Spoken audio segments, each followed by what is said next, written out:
Hey everyone, in today's video, let's talk about why somebody will reject your love. And specifically, why will a narcissist reject your love when you are in a situation?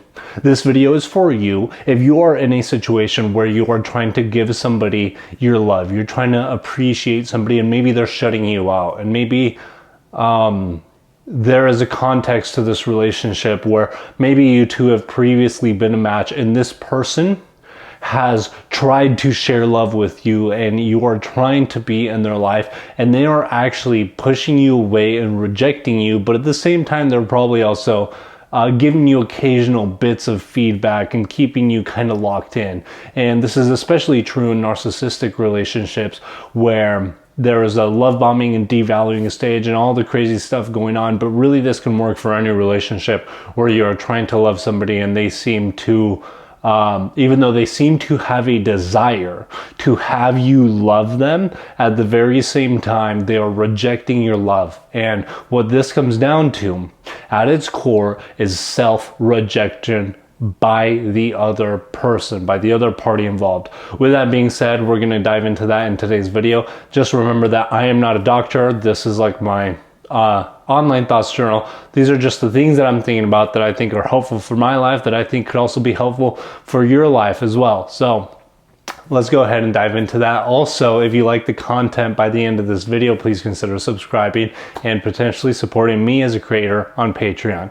So talking about this today, what we're really going to be diving into is why the rejection is happening. And the rejection is happening because of this idea of self-love. Now, it's very popular to have this idea of that if you do not love yourself, then you cannot be loved by other people. And this idea is very especially popular in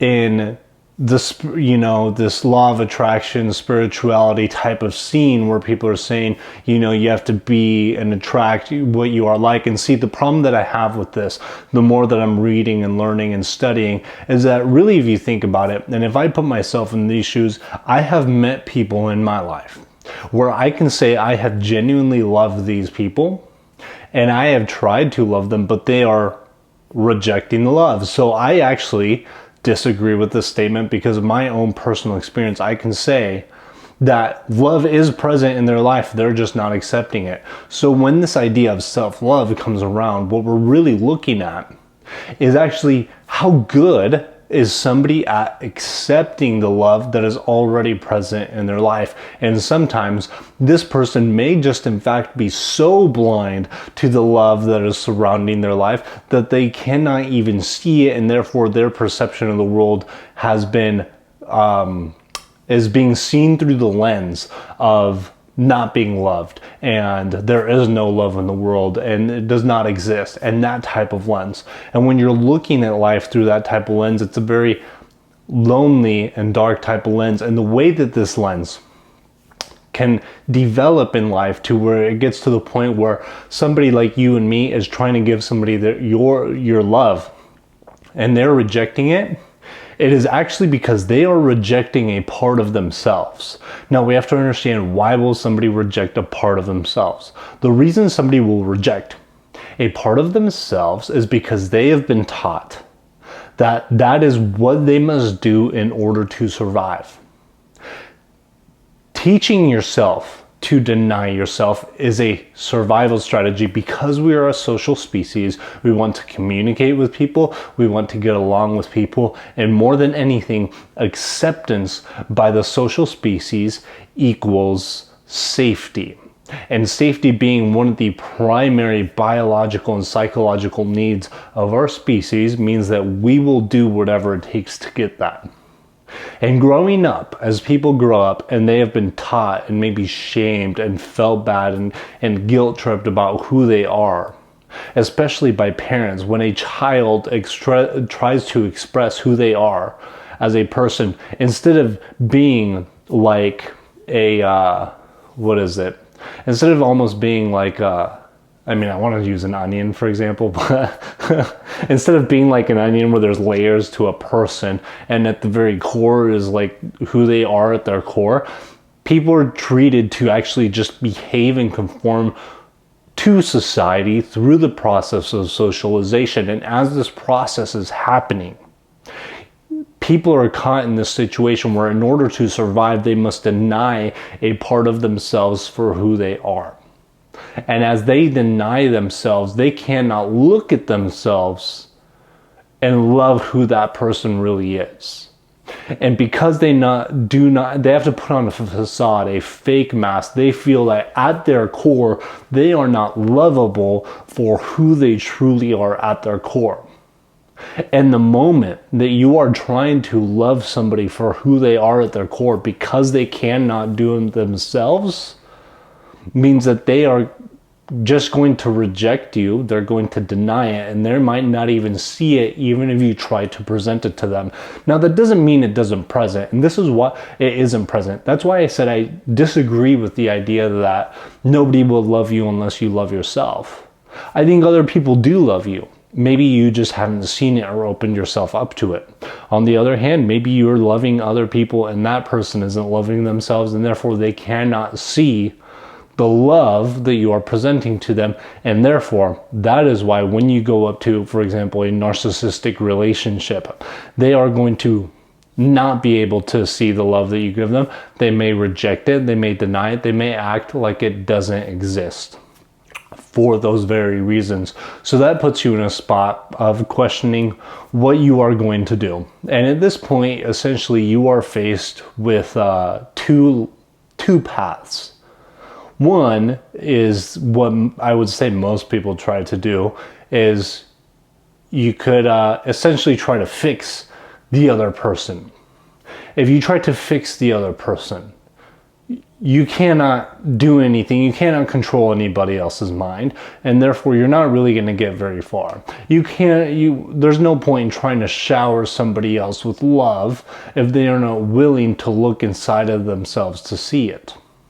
Only if they embark in their own personal journey of self-growth and self-development and learning to accept authenticity and be who they truly are and express that to the world will they start to love themselves and therefore be able to receive the love that is present in their life in the world around them. Then that would be good for them. But then the other option that you're faced with is actually what I would say is learning to love yourself more, because most likely, if you've been in my situation, I tried very hard to love my girlfriend for who she was, and I felt like I was constantly not allowed to love her. And I fell into this hole where I kept trying so hard over and over and over to do everything that I could in order to get this relationship to be awesome, because I was going to do everything to make her feel so loved, right? That's not my problem, because if she is not able to receive that and accept that in her life because of her own self-rejection, then there's nothing I can do about that. And what this does to me in my psychology is now I start to feel rejected, and I start to feel like I'm doing something wrong, and I start to go through all of these processes where all of a sudden now, I'm starting to get insecure and starting to feel like, what the heck, why doesn't, I'm trying to love this person and I'm not. And in the process of doing that, I'm denying myself the ability to be able to love somebody who is willing and able to fully receive that love. And as I continue to be in this situation where I cannot love somebody as fully as I want to, I'm denying a part of myself.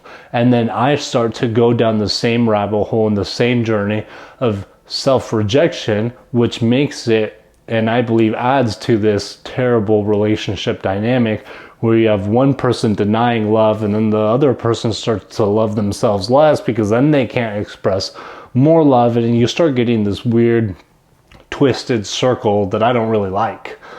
And as I went through this experience and the more that I learn and grow personally, I've started to realize that what I need to do in my life is I need to make sure that I'm always loving myself fully so that I am capable of allowing people to be in my life that allow me to love them just as much as they love me. And as I continue to do this, I continue to grow. I continue to get better relationships in my life. I feel much happier and much more fulfilled. And as I grow as a person, I realize that I'm living my better life, and my heart goes out to the people that are not yet at a point where they're willing to look inside of themselves to see what they can change to be able to accept more love. But it is not my responsibility to fix the other people. I have to take care of my own happiness. So if we circle back to the original question of this video of why will somebody reject your love, and specifically, I guess, why will a narcissist reject your love?